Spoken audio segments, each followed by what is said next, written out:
தீபிகா, அதிமுக சட்டமன்ற உறுப்பினர்கள் ராஜினாமா செய்த 5 சட்டமன்ற தொகுதிகளிலும் இடைத்தேர்தல் நடத்துவதற்கு தடை விதித்து சென்னை உயர்நீதிமன்றம் மிக முக்கியமான உத்தரவை பிறப்பித்திருக்கிறது. பாளையங்கோட்டையைச் சேர்ந்த வெங்கடாச்சலபதி என்பவர் தொடர்ந்த வழக்கில் தமிழ்நாட்டில் காலியாக உள்ள 5 தொகுதிகளுக்கு இடைத்தேர்தல் அறிவிக்க தடை விதிக்க வேண்டும் என அவர் வழக்கு தாக்கல் செய்திருந்தார். இந்த வழக்கில் பெருந்துறை ஜெயக்குமார், தாராபுரம் சத்யபாமா, இது தவிர அம்பாசமுத்திரம் இசக்கி சுப்பையா உள்ளிட்டோர் பதவிகளை ராஜினாமா செய்திருந்தார்கள்.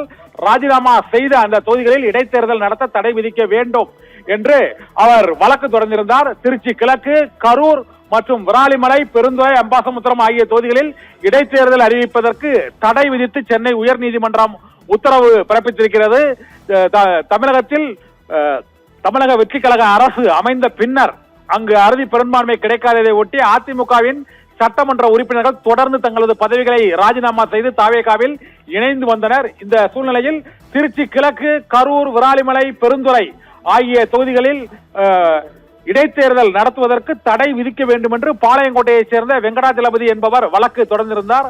அந்த வழக்கு இன்று விசாரணைக்கு வந்த பின்னர் சென்னை உயர்நீதிமன்றம் மிக முக்கியமான உத்தரவு பிறப்பித்திருக்கிறது.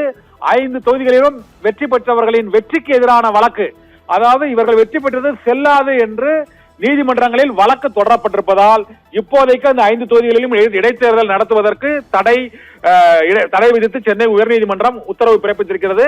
தமிழகத்தில் 6 சட்டமன்ற தொகுதிகளில் சட்டமன்ற உறுப்பினர்கள் ராஜினாமா செய்திருந்தாலும் 5 சட்டமன்ற தொகுதிகளில் மட்டுமே அவர்கள் வெற்றி பெற்றது செல்லாது என்று வழக்கு தொடரப்பட்டு அந்த வழக்கு நிலுவையில் இருக்கிறது.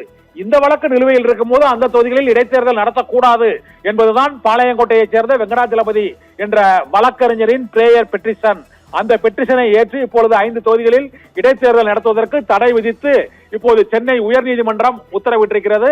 இதில் திருச்சி கிழக்கு தொகுதியில் முதலமைச்சர் விஜய் வெற்றி பெற்றது செல்லாது, பெருந்துறையில் அங்கு ஜெயக்குமார் வெற்றி பெற்றது செல்லாது, அம்பாசமுத்திரத்தில் இசக்கி சுப்பையா வெற்றி பெற்றது செல்லாது, விராலிமலையில் சி விஜயபாஸ்கர் வெற்றி பெற்றது செல்லாது, கரூரில் MR விஜயபாஸ்கர் வெற்றி பெற்றதும் செல்லாது என அறிவிக்க கோரி பலர் சென்னை உயர்நீதிமன்றத்தில் வழக்கை தொடர்ந்திருக்கிறார்கள். உயர்நீதிமன்றத்தில் இந்த வேட்பாளர்கள் வெற்றி பெற்றது என்று செல்லாது என வழக்கு தொடர்ந்திருப்பதால் அந்த தொகுதிகளில் இடைக்கால தடை விதித்து இடைத்தேர்தலை நடத்துவதற்கு தடை விதித்து சென்னை உயர்நீதிமன்றம் உத்தரவிட்டிருக்கிறது. இதனால் MLA பதவிகளை ராஜினாமா செய்த மரகதம் குமரவேல், மதுராந்தகம் தொகுதியின் மரகதம் குமரவேல் வெற்றியை எதிர்த்து எவரும் வழக்கு தொடரவில்லை. அதனால் அந்த தொகுதியில்